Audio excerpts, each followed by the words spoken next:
Mountain Math Week 11, 8th grade, number 6 through 10. Number 6, we need to solve this problem. We want to solve and figure out what x equals. So it says 3x plus 6x equals 72. Well, one thing we can do is we can combine these x's.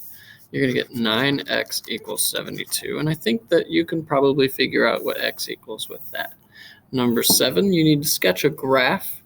Because you were given this story. Sam measured the distance the air stem on his tire was from the ground as he spun the tire around. So think about your bike tire. Your air stem is like the thing you would hook up to an air pump. So that's like right here.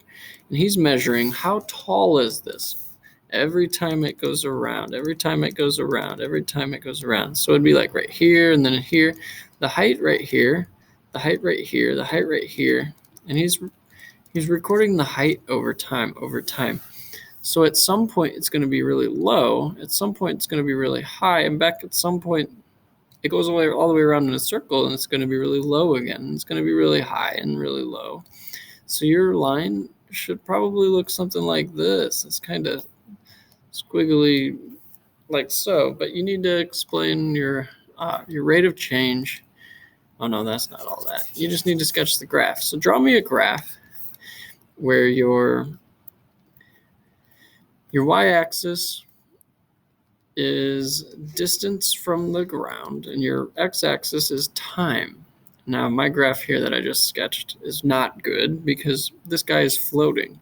When your air stem is on 0, it should be all the way down on this axis. Okay, so give me a good graph for number 7.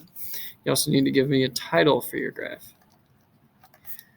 So you'll need a label here, a label for time, and then a title. Number 8, is this a function? If it is not, explain.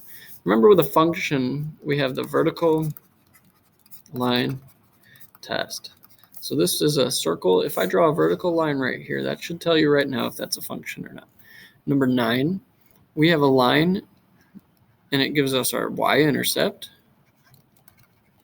and it gives us our slope. It means we go up 2 and to the right by 5. It tells you where to start and where to go after that.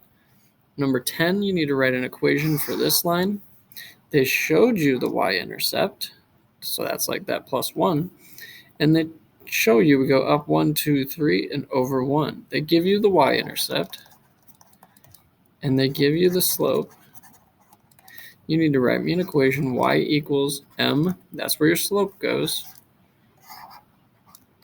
times x plus b, that's where your y-intercept goes.